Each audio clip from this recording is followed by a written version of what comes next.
આગામી 9મી એપ્રિલે ગુજરાતમાં અખિલ ભારતીય કોંગ્રેસનું રાષ્ટ્રીય અધિવેશન યોજવાનું છે। આ મુદ્દે એઆઈસીસી પ્રદેશ ઉપાધ્યક્ષ નિશિત વ્યાસે માહિતી આપી છે। તેમણે જણાવ્યું કે પૂજ્ય બાપુની ભૂમિ પર અધિવેશન 9મી એપ્રિલે યોજવા જઈ રહ્યું છે। તારીખ 8મી એપ્રિલે સીડબ્લ્યુસીની બેઠક મળશે। એઆઈસીસી પ્રદેશ ઉપાધ્યક્ષ નિશિત વ્યાસે જણાવ્યું હતું કે ગુજરાતમાં છઠ્ઠું અધિવેશન મળી રહ્યું છે। પૂજ્ય બાપુની ભૂમિ પર અધિવેશન યોજાઈ રહ્યું છે। ગુજરાતની તપોભૂમિ પર અલગ વાઇબ્રેશન છે। આ એક લોકાભિમુખ વહીવટ માટેનું આયોજન છે, જેનું આયોજન અને તૈયારીઓ હજારો કાર્યકર્તાઓ દિવસ રાત કરી રહ્યા છે। 8 એપ્રિલના રોજ સાંજે 5 કલાકે સાબરમતી આશ્રમ ખાતે પ્રાર્થના સભામાં સીડબ્લ્યુસી તથા વરિષ્ઠ નેતાઓ ઉપસ્થિત રહેશે। 8 એપ્રિલના રોજ રાત્રે સાંસ્કૃતિક કાર્યક્રમો યોજાશે। કોંગ્રેસ પક્ષનું આગામી રાષ્ટ્રીય અધિવેશન નિમિત્તે સુરત શહેર કોંગ્રેસ સમિતિના પ્રમુખ શ્રી ધનસુખભાઈ રાજપૂતજી, કાર્યકારી પ્રમુખ વિપુલ ઉદનાવાલાજી, મીડિયા ઇન્ચાર્જ અમારા કલ્પેશભાઈ આરોડજી, આપ સૌ સાથીઓ, કોંગ્રેસ પાર્ટીનું એઆઈસીસીનું સત્ર સાબરમતી તટે 8 અને 9 એપ્રિલે યોજાનાર છે। 150 વર્ષ થયા સરદારશ્રીની જન્મ જયંતિને। સરદારશ્રી ગુજરાત કોંગ્રેસના સૌથી લાંબા સમય સુધી પ્રદેશ પ્રમુખ હતા અને રાષ્ટ્રીય એકતાના શિલ્પી ના 150 વર્ષ થયા। મહાત્મા ગાંધીજી પ્રમુખ થયા હતા 1924માં, એને બી 100 વર્ષ પૂરા થયા।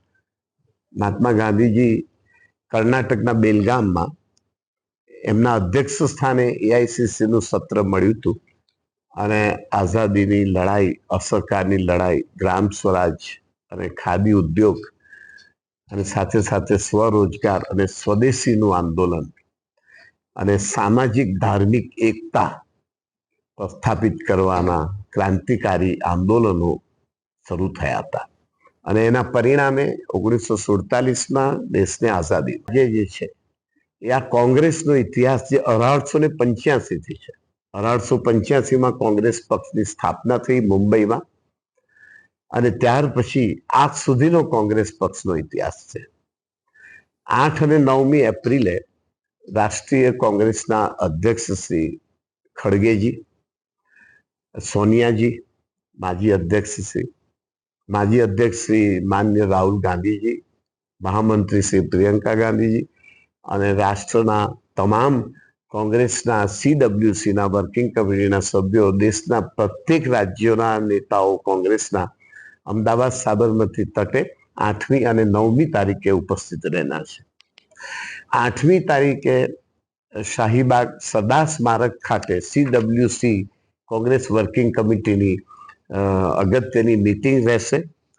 સાંજે પ્રાર્થના સભા યોજાશે મહાત્મા ગાંધી આશ્રમમાં, ત્યાં આશ્રમ રોડ ઉપર સાબરમતી તટે।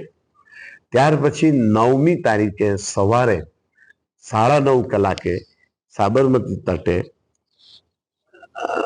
અને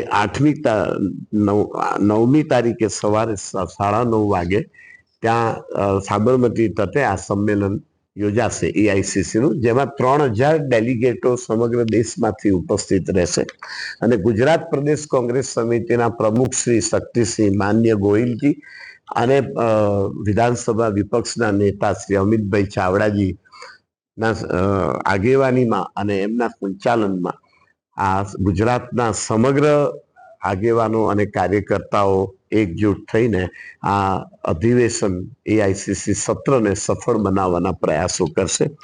ગુજરાતમાં મહાત્મા ગાંધી અને સરદાર પટેલે આપણા ગુજરાત રાજ્યમાં અને આખા સમગ્ર દેશમાં સામાજિક, ધાર્મિક અને આર્થિક સમાનતાનો પાયો નાખ્યો અને એને માટે એમણે પોતે પોતાના પ્રાણની આહુતિ પણ આપી દીધી।